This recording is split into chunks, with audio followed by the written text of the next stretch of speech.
Eu duvido que existam empresas que não querem pessoas de alta performance para alavancar os seus negócios. E eu também duvido que não existam líderes que têm dificuldade em construir um time cheio dessas pessoas. Afinal, essa é uma das principais dificuldades da liderança nas organizações. Então, hoje, a gente vai discutir sobre alta performance com 2 convidados aqui, que são líderes de grandes organizações. Eu sou a Nicole, trabalho no time de cultura e comunicação, e esse é mais um episódio do nosso Líder Pod.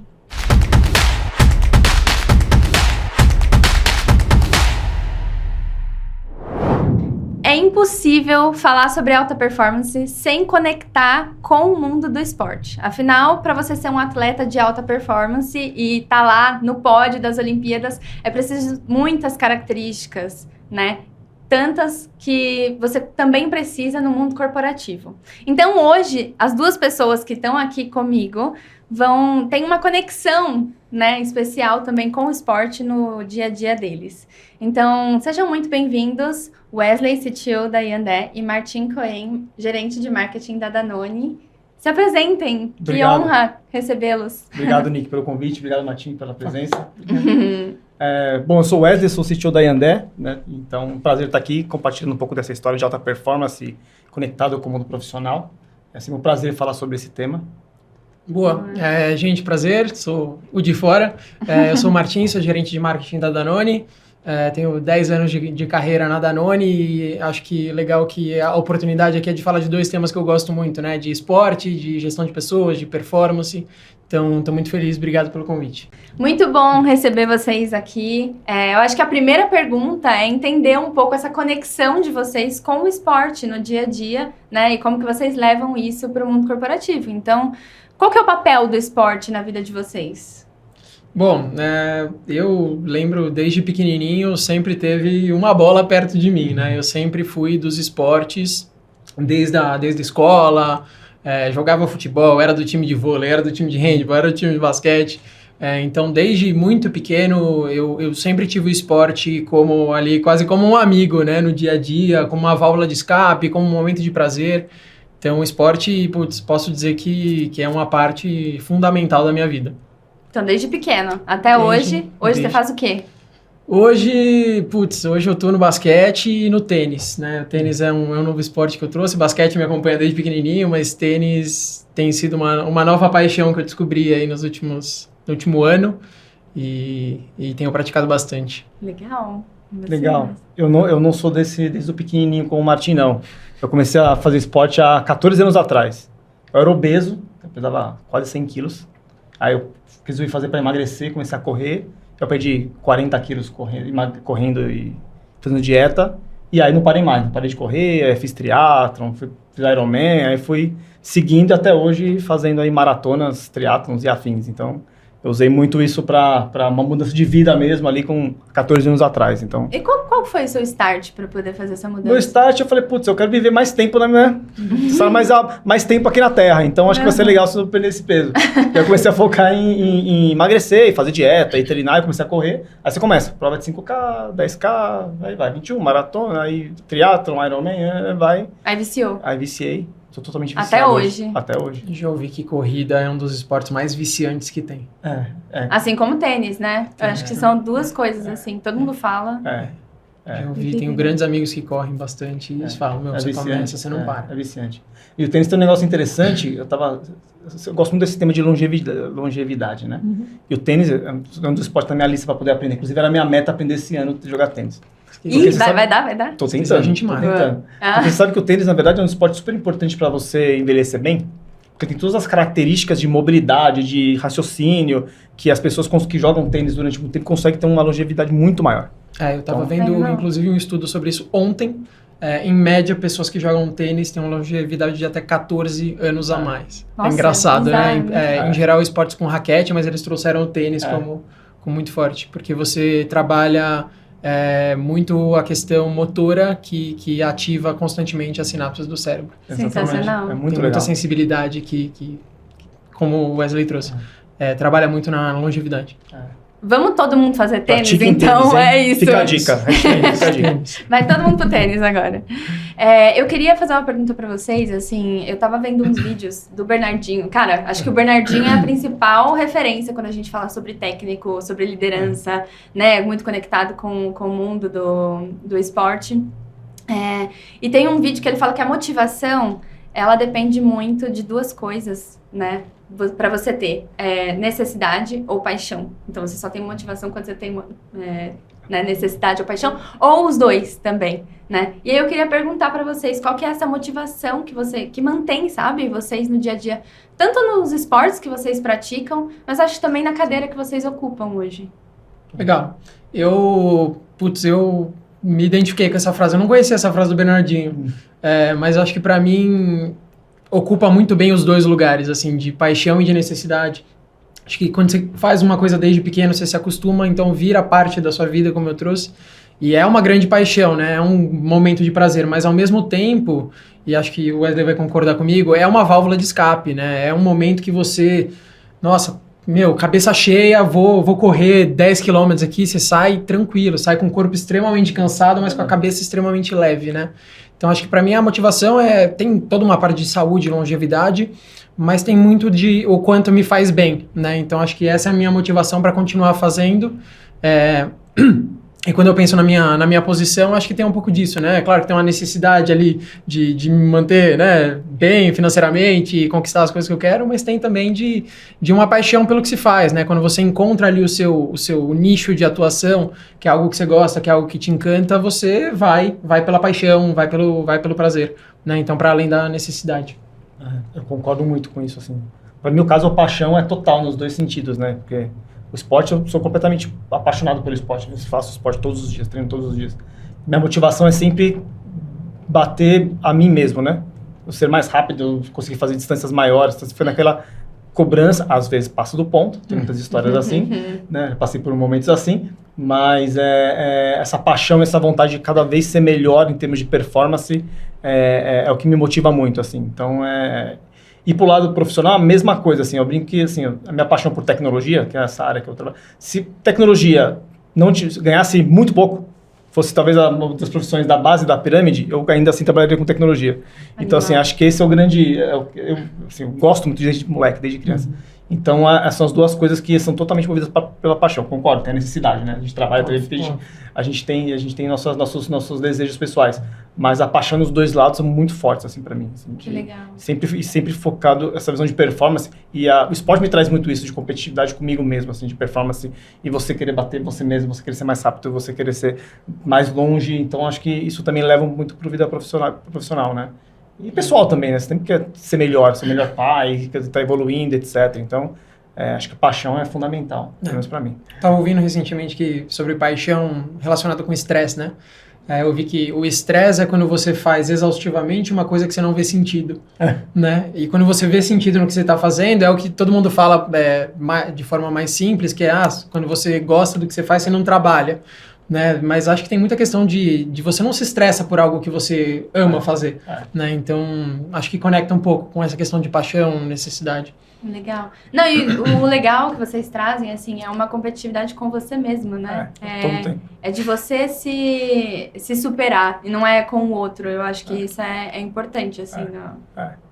Sempre foi, pelo menos no meu caso, sempre foi eu comigo mesmo, assim. Eu sempre coloquei metas também, assim, claras, tanto profissionalmente, mas trazendo pro esporte, assim, sempre metas do que eu quero fazer. Eu quero, sei lá, um índice para fazer tal maratona. Eu quero um tempo para eu poder fazer tal coisa. Eu quero fazer tal distância que eu nunca fiz. Então, eu sempre coloco essas metas, aí você corre atrás. Porque eu brinco que, assim, o que me faz acordar para treinar todo dia é uma inscrição de corrida. Uma inscrição de prova, uma inscrição de Ironman. Porque você fala, putz, eu tenho que treinar porque eu quero chegar ali, eu quero fazer. Se você não tem nada, nenhuma meta, você fica meio tranquilão, vou acordar, vou treinar. Você até treina, mas você treina sem o afinco em busca de um resultado. Você já tem um compromisso, né? Você faz um compromisso, você fala, exatamente, agora não tem, exatamente. Por mais que você, às vezes, por paixão, você sempre faz todo dia porque você gosta, mas você pode fazer todo dia, que acordar e fazer um treino qualquer, ou você pode fazer com afinco para cada dia um treino ser melhor para você ao final do possível, né? Exatamente. Então, eu sempre coloco uma meta ali de tempo, ou de inscrição, ou de prova, ou de experiência, para poder correr atrás depois. Eu acho que esse é um ponto super legal que eu costumo olhar também na minha vida pessoal, né? Você nunca vai estar pronto para aquilo, né?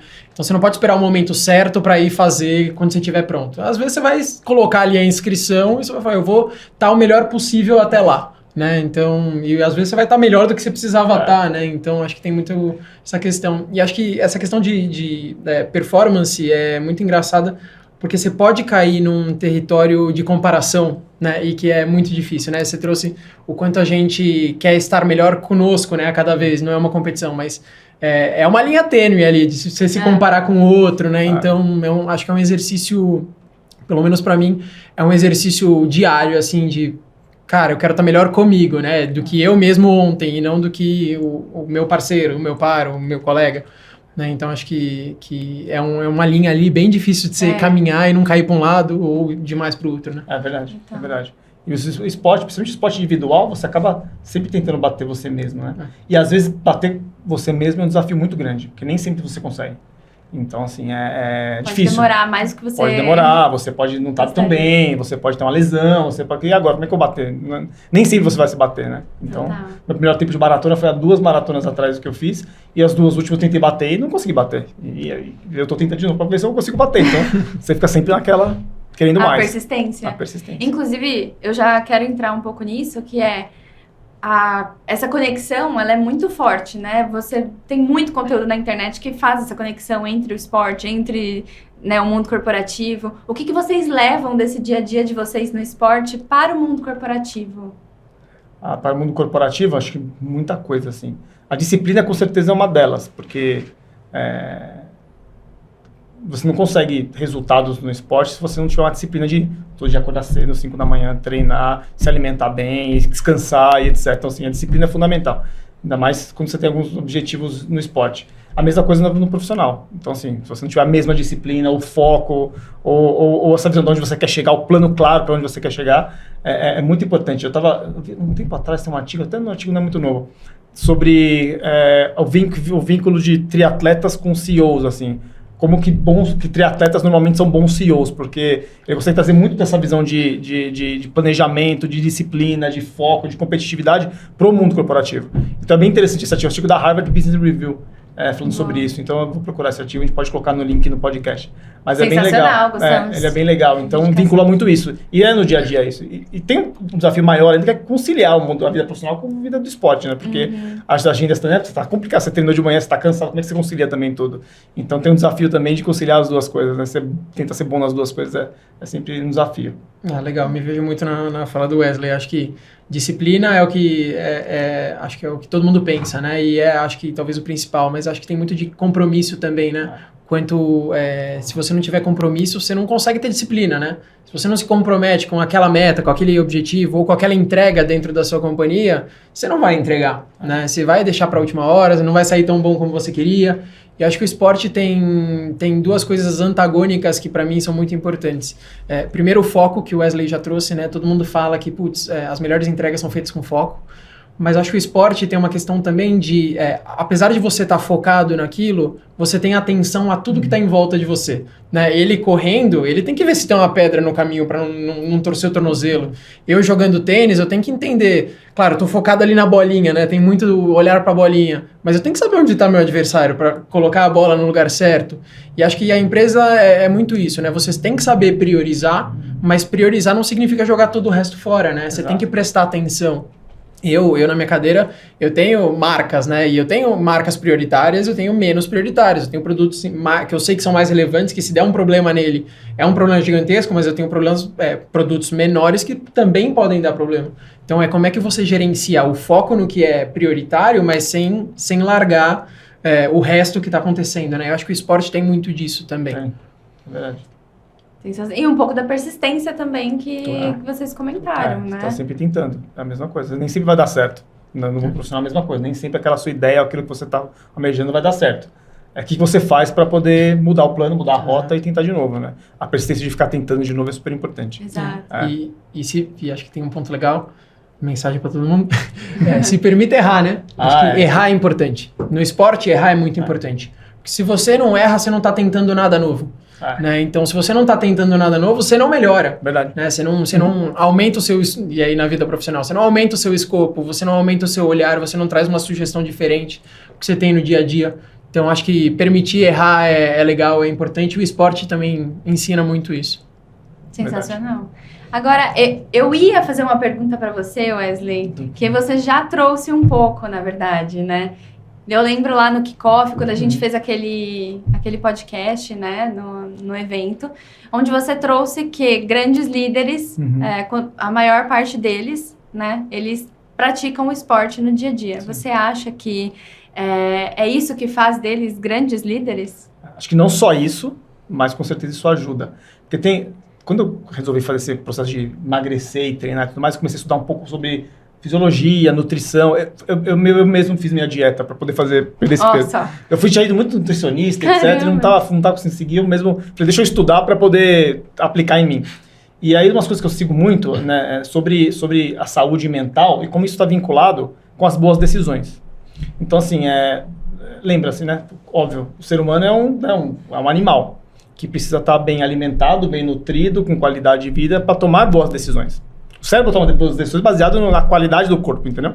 Então, um corpo doente, um corpo não saudável, ele não vai pode não tomar boas decisões. Então, tem até um livro interessante chamado Glucose Revolution, que conta um pouco do impacto da glicose, o impacto da má alimentação baseada em açúcar e tudo mais no cérebro, nas decisões do cérebro. Então, um corpo saudável, ele vai ter um cérebro mais saudável para poder tomar decisões mais assertivas. E é mais ou menos o que a gente vê nos grandes líderes, assim, muitos treinam, muitos exercitam, muitos se alimentam muito bem, porque assim, a vida de um grande líder é uma vida de atleta. Ele tem que entender isso, um executivo de alta performance, ele é um atleta. Ele está usando o corpo dele, porque o cérebro faz parte do corpo dele.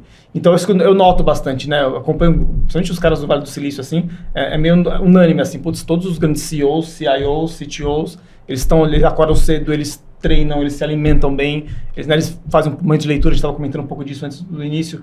Então, assim, essa saúde mental e física é fundamental para, no final das contas, você tomar uma boa decisão. E aí, obviamente, ter mais assertividade no dia a dia, né? Acho muito legal isso, assim. Tem que entender que o executivo também é um atleta. Total. Não, e é isso, é o desenvolvimento também, né? Não somente a parte do esporte, mas como que eu continuo estudando, né? Exatamente. Eles têm isso também de comum. De manter o cérebro em execução. Né? Então, acho muito legal isso. Assim. E é meio unânime, principalmente nessa nova leva de grandes CEOs no Vale do Silício, principalmente CEOs, você começa a ver que todos estão com uma qualidade de vida alta, assim, de saber descansar, saber ler, saber meditar, saber se alimentar, treinar e trabalhar bastante. Eles trabalham bastante. Então, mas sempre com tudo em alto nível, né? Alimentação em alto nível, saúde em alto nível, leitura em alto nível, para poder tomar decisões de alto nível. Acho que isso é importante. Boa.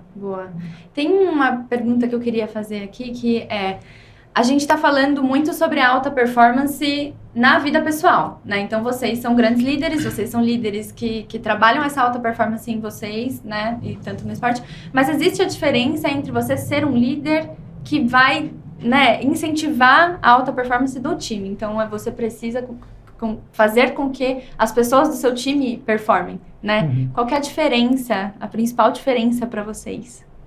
Essa é uma pergunta bem capciosa, né? Quando você pensa, putz, o que é um líder ideal, né? O que é o líder que consegue potencializar o seu time e fazer com que todos se sintam bem e se desenvolvendo? E eu acho que o esporte, por ser dos esportes coletivos em geral na minha vida, me ensinou muito isso, né? É como trabalhar em time, é saber que quando você está montando o seu time e estruturando a sua área e olhando para as necessidades, você não tem que procurar um novo você, né? Você tem que procurar alguém que te complemente, né? Alguém que te ajude a crescer e que você também consiga ajudar. Então, acho que tem muito dessa autopercepção do que eu faço muito bem, o que eu preciso de ajuda e procurar um time que tenha isso. E o esporte é isso, né? Não é todo mundo que é igual. E isso que é bom nos grandes times, né? Você vai lá fazer analogia com futebol, que é mais fácil, né? A paixão nacional. Você tem o goleiro que é totalmente diferente do atacante, né? Eles têm capacidades totalmente diferentes e os dois são muito importantes e eles se complementam. Não dá para ter dois atacantes, um no gol e um na linha, né? Eu acho que quando você olha para o seu time, você tem que transformar eles conscientes daquilo que eles podem contribuir para a área, mostrar a importância deles. eu acho que isso ajuda a estimular a performance, né? Porque a partir do momento que você se vê, é um pouco do que a gente falou antes, né? Da paixão e da necessidade. Quando você se vê importante, você quer dar o melhor, porque você sabe que se não der o seu melhor, vai faltar e você vai, entre aspas, prejudicar ou deixar na mão o seu time inteiro, né? Então, acho que tem um pouco disso, né? Pelo menos na minha prática do dia a dia. Eu concordo plenamente, assim. O time, ele é, como o exemplo do time de futebol, mas é bem claro o exemplo, assim, é bem legal. Porque realmente o time ele tem que ter as fortalezas complementares, né? Então, a gente vai montar um time, se você contratar todo mundo que é lateral direito, você vai faltar um lateral esquerdo.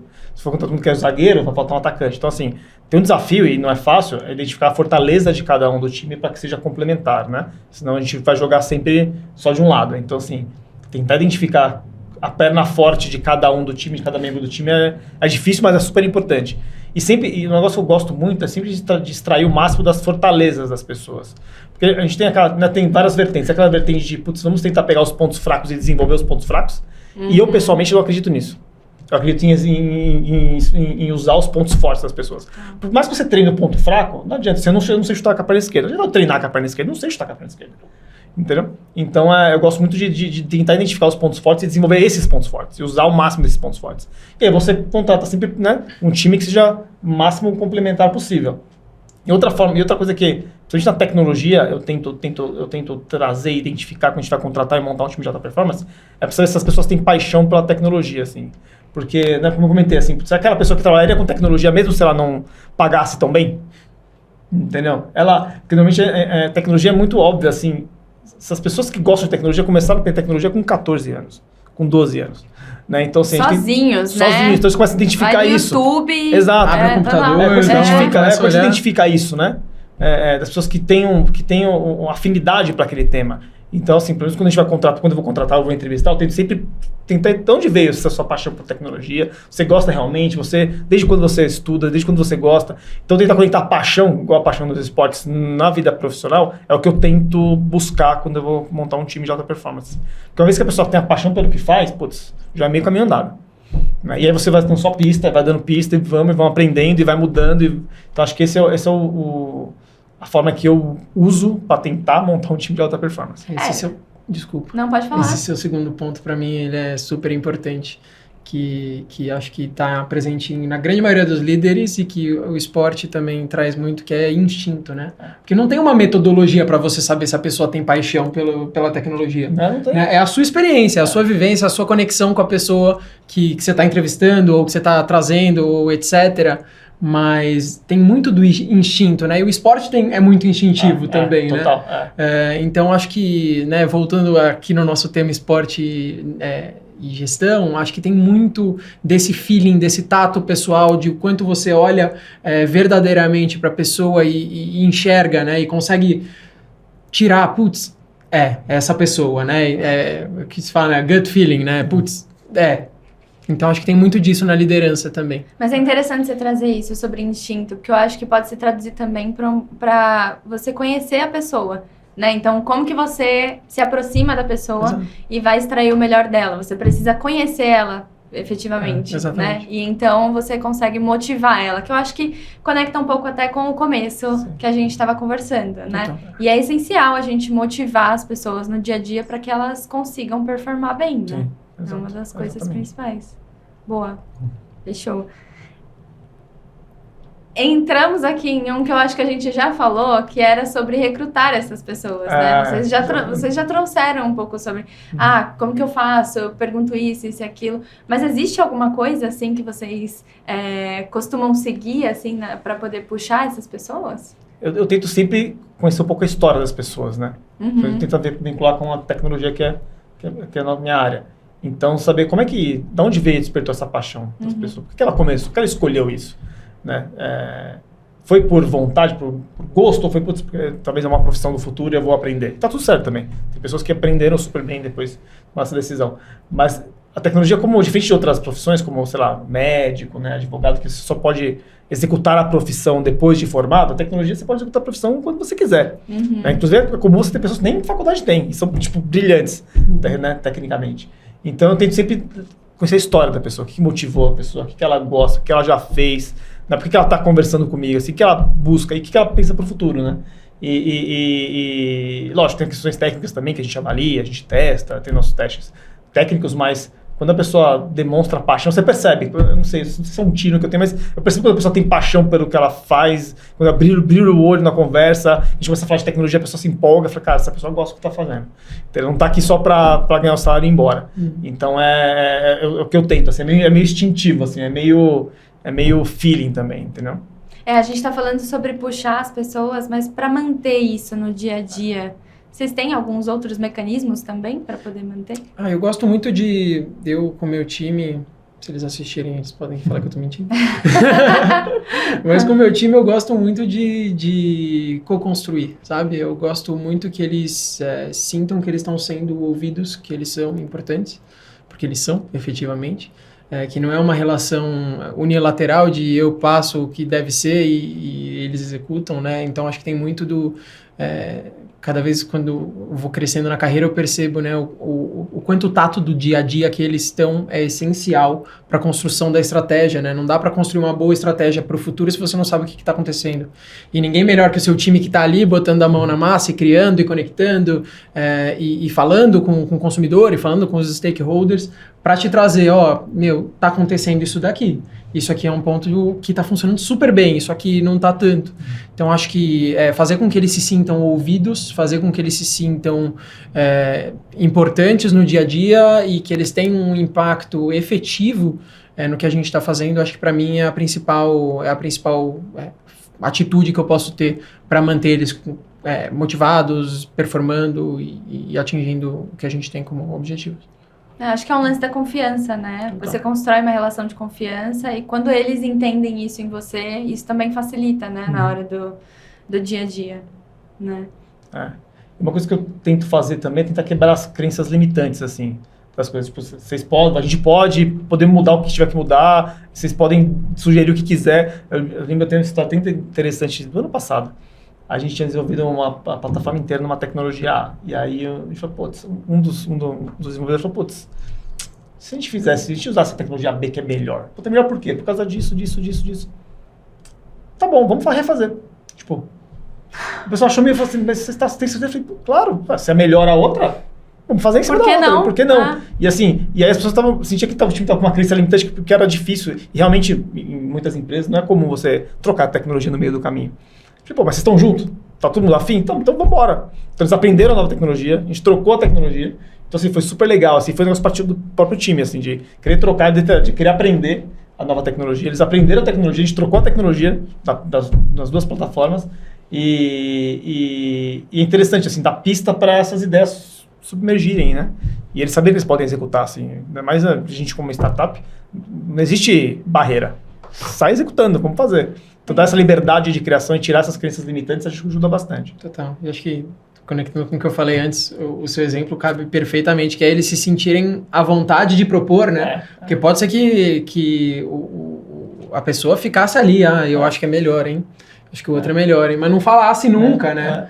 E o que virou uma oportunidade, né? Poderia se tornar um problema de um cara que está fazendo um negócio que não concorda, né? Exato. Então, acho que dar essa abertura para o time também é importante, né?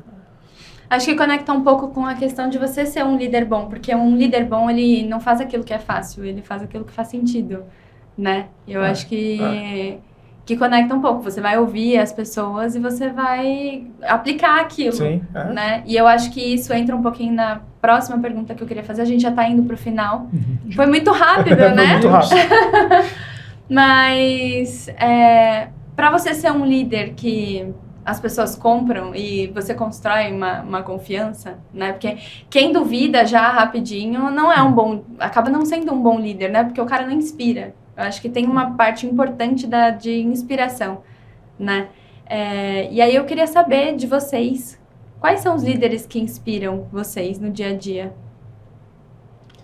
Essa é uma pergunta legal. Eu sempre gosto de falar nas conversas de desenvolvimento internas que eu sou quase um camaleão, né? Ou um quebra-cabeça. Eu gosto de olhar para o melhor de cada um, assim, putz, eu tenho diretores que são ótimos criadores de história, eu tenho outros que são ótimos planejadores, eu tenho pessoas no meu time que fazem apresentações de forma brilhante, então eu me inspiro em pessoas independentemente do cargo, né? Claro que líderes acabam aparecendo mais, a gente tem mais acesso, mas no seu dia a dia você também pode ter contato com pessoas que não necessariamente são líderes, mas que vão te inspirar de alguma forma e vão te trazer algo que faz sentido, né? Mas quando a gente pensa em grandes nomes, assim, eu tenho um cara que ultimamente tem falado muita coisa que para mim faz sentido, que é o Simon Sinek, o famoso do Golden Circle, né? Então, de como é que você vê, e conecta muito com o que a gente falou, né? Como é que você vê de dentro para fora, né? Da sua paixão, da paixão que você entrega para o seu consumidor para chegar na sua entrega tangível ali, né? No meu caso, para chegar no meu produto. Mas eu acho que tem grandes líderes no esporte que para mim me inspiram. Acho que meu maior ídolo, Kobe Bryant, do basquete, é um cara que apaixonado por vencer, apaixonado por estimular o seu time a querer vencer, por vezes passando do limite, né? Acho que ele tem um histórico assim de, às vezes, ele era chato pra caramba, né? Cobrava demais. Então, Michael Jordan tem também, né? Tem aquele ele é discípulo do Michael dele, Jordan, né? Inclusive. Então, tem muito disso, né? Grandes líderes, e acho que é um negócio legal. Grandes líderes também têm fraquezas, né? E por isso que eu gosto de pegar um pouquinho de cada um, né? Então, Michael Jordan, eu acho que tem grandes referências para fora do esporte também, que acreditam muito na coisa que faz. Mahatma Gandhi é um cara que acreditava, né, piamente e inspirou outras pessoas, né? Então, acho que tem muita gente para falar, assim, mas vou deixar esses, assim, que são os que me vêm, assim, na cabeça para agora. Nossa, eu também tenho mais ou menos com você, assim, um pouco, de pincela um pouco de cada lugar, né? No esporte, assim, sempre os clichês, né? Assim, eu sou fã de carteirinha do Ayrton Senna, mas muito fã. No nível muito hard. E vai sair o documentário. Vai ser o documentário, dele, né? E óbvio, assim, quem viveu na nossa época, na minha época, talvez na época de vocês, quantos anos de vocês têm. Ele morreu no ano que eu nasci. Nasceu, então, putz, eu vi ele competir, então assim, Ayrton Senna com certeza, aquele cara de muita competitividade e talento, assim, eu gosto muito das pessoas, assim, aqueles líderes que são talentosos, assim, eu acho muito legal o talento com a competitividade, sabe, aquela pessoa que é esforçada ao máximo e tem um talento nato. Então, assim, o Ayrton Senna pra mim é sempre o número 1. Michael Jordan também sou fãzaço, eu vi o Michael Jordan jogar também. Então, assim, putz... Olha! Fantástico, assim, o cara... Ele revolucionou o jogo, entendeu? Mudou o jogo. Mudou o jogo, entendeu? Então, assim, acho que 2 caras no esporte que eu gosto muito. Phelps também, acho que o Phelps talvez foi eu vi uma vez um podcast, o pessoal comentando sobre... Talvez o Phelps tenha sido o maior atleta de todos os tempos, de todos os esportes. Porque ninguém conseguiu tantas medalhas olímpicas como ele conseguiu, assim, ele é um ser extraterrestre, né? Então, acho que o Phelps... Então, acho que esses 3 caras, assim, pra mim, são exemplos de esporte, etc. No mundo empresarial, também só clichêzão, assim. Eu sou bastante fã do Steve Jobs. Por tudo que ele representa, né? De inovação, de criatividade, e alguns ensinamentos interessantes que ele sempre trazia. Eu lembro até hoje que ele sempre teve um foco muito em design, no design do produto, né? Na usabilidade. E ele traz um ponto legal, da onde veio isso da vida dele, né? Veio do pai dele, porque quando ele era adotado, né? Então o pai dele ensinava ele a fazer marcenaria, pintar as coisas. E ele fazia, por exemplo, um móvel, tinha uma gaveta. O pai dele ensinou que ele tinha que pintar atrás da gaveta. Porque não é que ela está escondida, que ele não tem que estar em perfeitas condições. E várias coisas ao longo da carreira dele, da vida dele, foi sempre focado em design, no belo, na eficiência, no bom uso das coisas. Então, assim, eu gosto muito dele, assim, da forma que ele apresentava, da forma que ele as ideias dele. Ele era meio malucão na gestão de pessoas, é fato, mas também é um cara que eu admiro bastante. E tem um cara que é controverso, a parte controversa eu não concordo, mas tem uma parte que eu acho admirável, que é o Elon Musk. Porque se pegar a história dele de empreendedorismo, o cara vendeu o PayPal e resolveu fazer uma SpaceX, e colonizar Marte, não é comum alguém ter essa ideia e executar e estar conseguindo executar com sucesso. Então, quando a gente olha a eficiência e o empreendedorismo de querer pôr muito dinheiro numa ideia maluca, e até pegando um tema interessante, eu vi um vídeo esses dias dos primeiros pitch dele, apresentando a ideia da SpaceX num grupo de pessoas da sociedade de Hollywood. E o pessoal nem aí pra ele, né? Tá delirando, cara. O cara quer ir pro espaço, né? Que papo de louco pra Marte. Puta, e hoje o cara a NASA depende dele pra poder soltar foguete. Então, assim, essa ideia de empreendedorismo dele, de foco em empreendedorismo, de ideias malucas, de coisas que ninguém nem pensava, de quebrar os paradigmas, eu acho muito, muito fantástico nele. Tem um lado dele ali político, que obviamente ele é meio maluco. Então acho que esses são alguns dos líderes que eu acho interessante, assim. Você falou do Steve Jobs, só puxar um gancho. Eu não costumo falar dele, mas faz uns 2 dias eu vi uma fala dele, e conecta com tecnologia, né, obviamente, mas ele falando assim, eu não parto da tecnologia para entregar o produto. Eu parto do consumidor, de quem vai ser usado. O que a pessoa quer? Se eu fosse partir da tecnologia, eu nunca teria criado o iPhone. Né? E acho que isso é muito presente na minha vida, no dia a dia do trabalho, né? Porque eu sempre estou olhando ali, no meu caso, né, para a criança, né, para o desenvolvimento da criança, e como é que eu busco soluções para auxiliar toda a rede de apoio dessa criança, família, médico, amigos dos pais, etc., para como é que a gente potencializa o desenvolvimento dessa criança. Né? Então, você falou do Steve Jobs, eu lembrei dessa fala dele, né? Um olhar muito bom pro consumidor. Então, acho que foge um pouquinho do tema, mas acho que só para deixar. Esse vídeo é famoso, Porque ele tinha acabado de voltar, tem uma história interessante, ele tinha acabado de voltar para a Apple, né? Ele saiu da Apple, foi demitido, ele tinha acabado de voltar da Apple. E aí um desenvolvedor ele cortou vários projetos de tecnologia dentro da Apple. E aí o desenvolvedor, num dos eventos, questionou. Ele falou, pô, mas por que você cancelou essa tecnologia? O que você sabe sobre isso? Começou a questionar ele no meio de um evento público. Aí ele, até hoje dizem que foi a maior resposta do mundo da tecnologia da história. Assim, que ele respirou assim e falou, putz, a gente não tem que pegar uma tecnologia e saber como é que vai fazer alguém usar. Você tem que pegar a usabilidade que o usuário quer e aí tentar resolver com tecnologia. Sensacional. Entendeu? Então vai ser um vídeo super legal, super histórico. Demais. Nossa, me veio uma pergunta aqui, freestyle. É porque vocês comentaram sobre o Steve Jobs e era algo que ele vinha desde criança. Vocês se enxergam, assim, quando criança, trazendo coisas, assim, do que vocês trazem, né, como líderes hoje? Eu acho que alguns traços, assim, que paixão por tecnologia, sim, porque eu comecei com tecnologia muito novo, assim. O primeiro treinamento com tecnologia foi com 9 anos. Eu aprendi como montar computador, antigamente. Né? Caramba! Vocês também. Você não ia na loja comprar um computador, você ia numa lojinha montar um computador. Então a primeira coisa que eu fiz foi aprender a montar um computador. Então com 9 anos eu aprendi a montar um computador e comecei a montar um computador. Eu vendia computadores montados, assim. Aí depois eu comecei a trabalhar com tecnologia com 14 anos. Então, tipo, oficialmente, na época eu podia trabalhar com 14 anos, hoje não pode. Hoje na época eu podia com 14, eu comecei com 14 anos, com 15 na verdade, a trabalhar formalmente com tecnologia, carteira assinada. Então, o que você fazia? Eu trabalhava numa área de suporte de tecnologia. Comecei na Sul América Seguros, sendo o cara do suporte. Caramba! Técnico, entendeu? Com 15 anos. Então, assim, essa paixão por tecnologia vem desde cedo, é o que eu levo até hoje, assim, pra mim.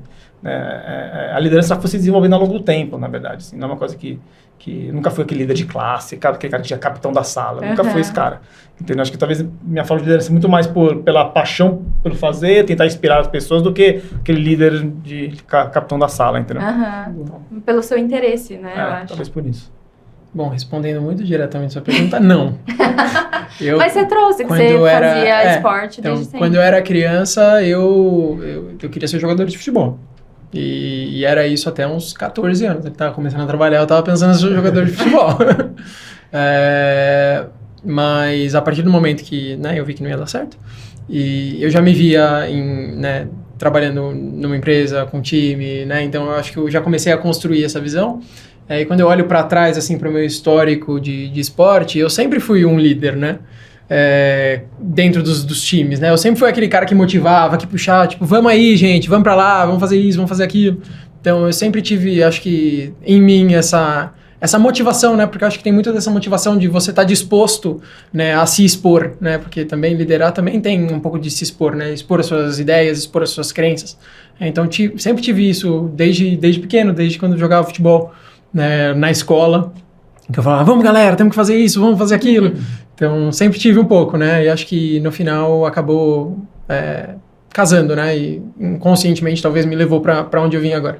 Eu acho que é um pouco de vontade, né? Em ambos os casos. Interesse, vontade, acho que é comum, assim, das experiências de vocês. Muito bom, gente. Queria agradecer, né? A gente tá indo pro final. Queria agradecer muito a participação de vocês. Tenho certeza que vai inspirar muita gente. Vocês trouxeram várias referências aqui. Eu gostei muito de conversar com vocês, de ouvir a história de vocês. Então, muito obrigada pela participação. E é isso, gente. Espero que vocês curtam. Curtam, comentem, compartilhem aí. Clica no é sininho. isso Toca no aí. sininho.